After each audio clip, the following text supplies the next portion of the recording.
তো হেল্ল' নমস্কাৰ কমৰেড সুদং লগতে কোলম্বাই কাৰ্ডুম কি খবৰ হয়তো আপোনালোকৰ খবৰ ভালেই আছে লগতে আপোনালোকৰ প্ৰিপাৰেশ্যন ভালকৈ চলি আছে যিমানখিনি অসম পুলিচ লগতে প্ৰায় 2 লাখ ভেকেঞ্চিৰ কাৰণে বহুতে বৰ্তমান প্ৰেক্টিছ চলাই আছে ৰানিঙৰ ক্ষেত্ৰতে হওক বা পঢ়া শুনাৰ ক্ষেত্ৰতে হওক এনেকুৱা বহুতে অপেক্ষা কৰি আছে নতুন ভেকেঞ্চি সোনকালে আহক বুলি তো তেওঁলোকৰ কাৰণে এটা ভাল খবৰ ইতিমধ্যে আহি গৈছে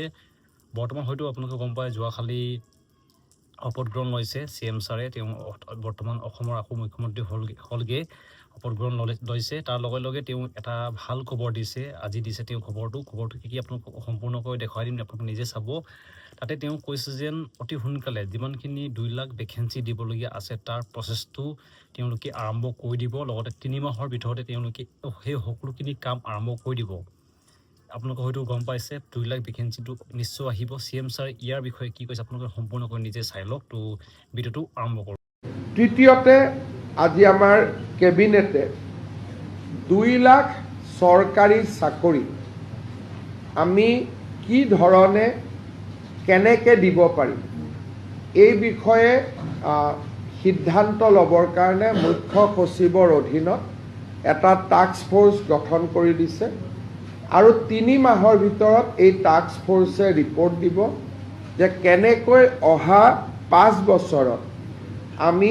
2 লাখ চৰকাৰী চাকৰি দিব পাৰোঁ অৰ্থাৎ মুখ্য সচিব ডাঙৰীয়াই প্ৰতিটো বিভাগৰ লগত কথা পাতি চৰকাৰী বা চৰকাৰৰ দ্বাৰা নিয়ন্ত্ৰিত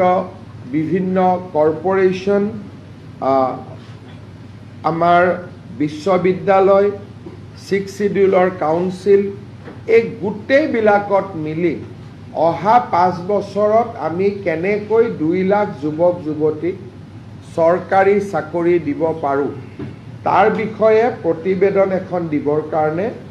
মুখ্য সচিব ডাঙৰীয়াৰ অধীনত এটা টাস্ক ফ'ৰ্চ গঠন কৰি দিছে যাতে আমি আমাৰ যিটো অসমৰ যুৱক যুৱতীসকলকে যি প্ৰতিশ্ৰুতি আছিল তাক যাতে আমি ৰাখিব পাৰোঁ ইয়াৰ লগতে যিমানখিনি আপোনালোকক ৰানিং শ্বুজ লগতে কিতাপৰ লিংক লাগে আপোনালোকে লিংক ডিছক্ৰিপশ্যন আছে গৈ পিনি চেক আউট কৰি পিনি কিনিব পাৰিব ইমানখিনি আছিলে বিশেষ ভিডিঅ'টো দীঘল নাছিলে আপোনালোকে যিমানখিনি ইনফৰ্মেশ্যন পাবলগীয়া আছে এইবিলাক আপোনালোকক দি আছোঁ এইটো কাৰণে